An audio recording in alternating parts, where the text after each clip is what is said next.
Hi everyone, welcome to another exciting edition of Words, Images, and Worlds. Delighted on this episode to be talking with comics creator Warren Montgomery. Warren, how are you? I'm doing great, Jason. Doing fantastic. Kind of Wonderful, early in the wonderful. morning, but I'm fine. Yeah, I am currently working through, I think, cup three of coffee, so we're working on it. We're Oh, getting up here, but uh, I got orange. oh, nice, nice. Yeah, Well, no coffee. folks, no coffee. No. That's nasty stuff. Well, folks out there will know you for working in a variety of books. You have Lumberjanes that you've worked on, as well as Adventure Time, Carriers, and then you also Yeah, have work that you've sort of been the auteur on, Lightning Marvel and John Kirby Firefox being two of yeah. those. Those my two babies. Yeah, yeah. So glad to talk through those, glad to talk about that process and curious what led you to comics and creating in comics. Well, like most kids, I read them as a kid growing up, and plus I was drawing since I was a kid anyway, about 11, 12, somewhere around that, 8, when it was. I just love reading comics, love comic strips, I used to copy them out of the Sunday paper a lot, on paper, cardboard, wherever I had fun, I just would copy what was artists did, like was Beetle Bailey and Snoopy, those type of stuff, copied it a lot. So Mhm, it was just mhm. fun. And it led me to comic books and used to read mostly in the 80s, 70s, mostly Marvel stuff. I used to read a lot. 80s came on with the DC stuff, but yeah, just copying. Just I used to copy, trace some of the figures and create my own characters out of those figures, other things. So it's just fun to do. Just Yeah, started drawing yeah. from there. So it just sort of led me to comics, drawing Yeah, for the most. I love how the comic strips open up for people. I'd forgotten about Yeah. my engagement with newspaper comic strips until I started doing this show. So it's really cool how getting into that world kind of Oh leads you yeah, to those other yeah. books It as was well. well, Hagar the Horrible. I think it was horrible, something like that. Peanuts. That was Leo Bailey and a few others. Used to just read them and draw and copy what was there. I Yeah. did a lot when I was a kid. Yeah, yeah. So you have this balance of lettering that you do. You've worked on a lot of books as a letterer, and then also writing and drawing your own stories. So I'm curious what that balance lets you do in creating. Well, for me, it's just when I write and draw my own stuff. I love to prefer to have it hand letter if possible, since I'm drawing it. So kind of like to look up. Been doing hand lettering since the '90s when I got started. Drawing, my first assignment was actually but 1988 for my first gig. It was unpaid, but first gig was 88 when I drew a 30 page story for somebody. It was a 3-part story, but my first published work was 1990. That was like pencil and lettering. Oh So wow. I just always just after that I just got into just lettering only for a while. For most of the '90s from mostly underground stuff like Razor, the that title from Everett Hustle, like a bad girl title from the '90s. I lettered those books and Hart Fisher's Boneyard Press. I did a lot of stuff for him as well throughout the mid '90s and stuff. So I just started my from less drawing and more lettering basically. Then for a while I just got out of it for a couple of decades to start it back in about 2010. And a friend got me started back to lettering short stories for him and took off from there. So Nice, just nice. I got hooked up with letter named Steve Wands, who does a lot of DC image stuff, and helped him out. At the time he was working on with Boom Studio, so I filled in a couple of Adventure Time comics for him. Then just Hmm. got into Boom Studios from 15 to 2020. I did a lot of great stuff with Boom Studios. Yes, it was a lot of fun books with Boom Studios during that time. I'm also known for Overgarden Wall and Adventure Time. People come to my table and want me to sign this book, which is great to do. So that's kind of what I'm known for as far as lettering goes. I've done a lot more, tons and tons of other stuff out there past 36 years. Yeah, yeah. You have quite an impressive resume, a number of books, number of characters. Yeah, yeah. Yeah. And I started first publishing. I started self-publishing in 2012. I had this. I did first.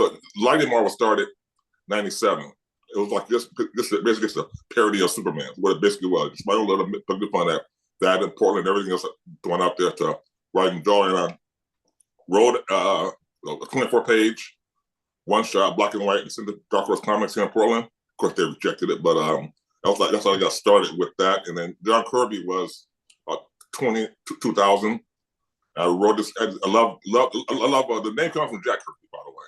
John I Kirby. I wondered. I did Jack Kirby wonder. fanatic. It's my number one guy. So I want something that had that spacey adventure stuff to it. That's what John Kirby comes in at. Yeah. Just a superhero, just that action packed type of stuff to a space adventure, planets, all that stuff. I love science fiction, I love comics, that type of stuff. So I love that type of medium. So that's where John Kirby came in at. Love it. Love it. Yeah. Yeah. Well, curious about along the way any supporters, collaborators that have been especially positive in kind of helping you establish your career and kind of get to try new things. Well, my collaborator, the biggest one is Luis Rivera. He's in Oakland. He does John Kirby, and I've worked with him for probably 14 years now. It's been various projects for me, the lettering his stuff or coloring and lettering his stuff. We worked together like so many times, it's ridiculous. So he's just a phenomenal artist. But it's just I've worked with a lot of people, writers and artists, mostly Boom Studio side. They contacted me about lettering the books, whatever it is. But I've had like a lot of I don't know if it's one particular person, but just some people I've worked with over the years. Just they all just inspired me. As far as publishing goes, inspired me to write stories and create my own universe and stuff. Yeah, yeah. And I imagine that's got to be fulfilling to be able to do the creator-owned space and to tell your own stories. Yeah, yeah. I started was 2012 was had an anthology called Monty's World. Didn't do very well, but there was like a 4 issue series. Now that's where I first put out Lightning Marvel and John Kirby.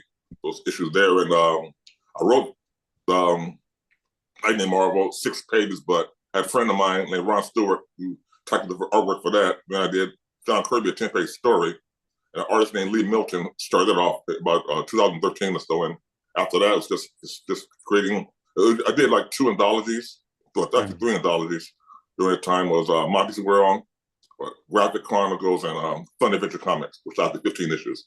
And it was me, my own stuff plus stuff. My work with other people over the years. We just create short stories. We would like share stories together, type of thing. That's what Mhm. that consisted of. Just but each it's for 15 issues of. Then after that, about 16 when I said, "Oh, just gonna quit the anthology. Just start just focus on just my characters, like Kirby and Firefox. Main Kirby and Lightning are saying just get those stories out of the way." And Kirby was the first one. So after putting together the first issue, I contacted Luis, gave him about 10 pages to fill up a book, and he did that for me. And I contacted Diamond. I was going to do a first miniseries with Firefox, and that was like 15. So I sent the proposal to them, and they turned it down, which kind of pissed me off. But oh well. So I just self-publish it and do convention or whatever, just do it that way. Just claim it was more cheaper and easier. And I did with distributors at that point.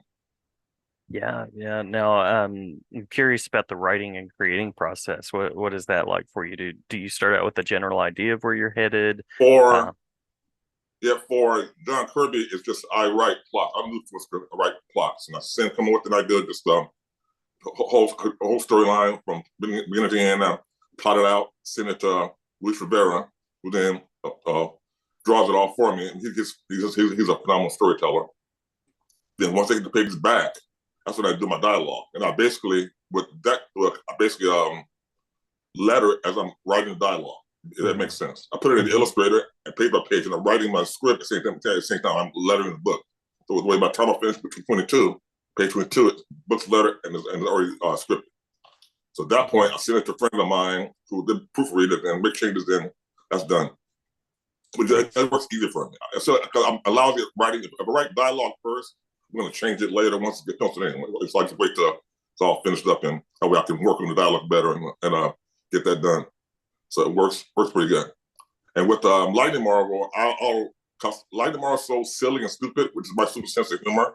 I just write like a sentence or paragraph of what's gonna happen. Then I just lay it out from there. Yeah. Just let it go. Let whatever is silly in my head, just let it go from there. And if I finish laying out, if it's stupid enough, silly enough, then I know I got it. If it's not quite there, then I'll continue to work on it and try to get it more stupid, basically.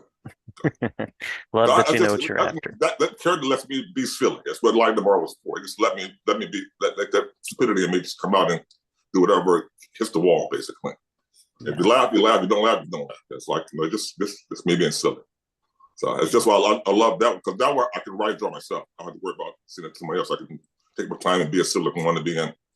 get the stories the way I want them to look. And turned out pretty good. I mean, right now, that one's John Kirby is probably by far my first popular title between digital sales and prints and or the shows that me and Luis have done. So that one sells probably a couple hundred copies since it started in 16. And Mhm. Lightning Marval be close behind there. So it's been Lightning Marval was 2020 when I first released it, black and white, but because of the pandemic, it didn't really do well. But when I colored it last year, when we did our shows, it was just flying off the table for me. So it's been pretty good. Yeah, yeah. Now, how does Lightning Marvel compare with John Kirby? John Kirby was that serious superhero genre. That's what John Kirby is. Just Hmm. more of a personal superhero person, like Kirby stuff, whatever. He's more traditional for our superhero goes. That's how I wanted him to be, more serious tone, more serious. While Lightning Marvel just about stupidity. I just the two characters like night and day. It's like he like Chuck Kirby would be serious, Lightning Marvel would be stupid. Like you wouldn't want Lightning Marvel on your team because he's so silly about doing things. I think those two are like night and day. So it's more to me, it's more fun to do Lightning Marvel because I can do it myself. But if I want Hmm. to do something more serious, story, fun superhero story, then I go over to John Kirby and Nice, let somebody else nice. handle that one. Yeah, yeah, cool. I love that you have that range of stories. And you mentioned selling at shows. I know that you go to Heroes Con. Any other particular shows that you like to be at? I've done Heroes Con twice, last year and this year, but both were fun. I got a chance to sit next to John Workman, letterer Hmm. extraordinaire. My second favorite letterers ever, and it was just phenomenal sitting next to him, chatting and stuff. So that was great, super great. So I do Rose City here in Portland a lot. Back here next September, I think the seventh time. I've done Emma City, Seattle 4 times. So that one's great too. That one, Emma City and Rose City, are probably my two best shows. Those are just fabulous to do. I do very well there in the Northwest. I got see that's Lilac City in Spokane, which is also really good. I've done that 4 times, going on 5, I think it is. That one's also a really small show, but it's really crowd comes in every year in Spokane, and just a fabulous show to do. And coming up, I got Silver Age, which is this weekend in Reno. It's gonna be hot there, but yeah, that one's last year I did it one day. This year's a 2-day show, so it's really fun. Now I'm a guest there, so it's really should be so fun doing that show. And yeah, just I've done more shows in 2 years than I have probably ever. I Wow, have yeah. I've been on more flights this year and last year than probably ever thought I would be flying in hotel stays and stuff. But it's fun. I mean, I met a lot of people, those who are fans of Adventure Time and or Forgotten Wall or other things that I've lettered and worked on, kind books there, and just built up sort of fan base of my Prince, my horror art, Godzilla, Frankenstein type of stuff, and it's great.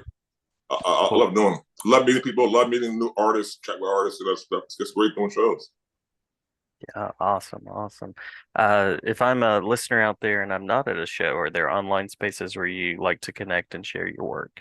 Sure. My website is Will Comics. That's WLcomics.com. There's a link to everything from books to reviews of some of my books. There is a link to my YouTube channel, which they have like a couple hundred videos on, everything from art videos to Comic Con videos. There's the social media, Instagram, the way to find me as well. I post a lot of stuff on there. So that's like the two main places where you can follow me at. Yeah, follow what I do.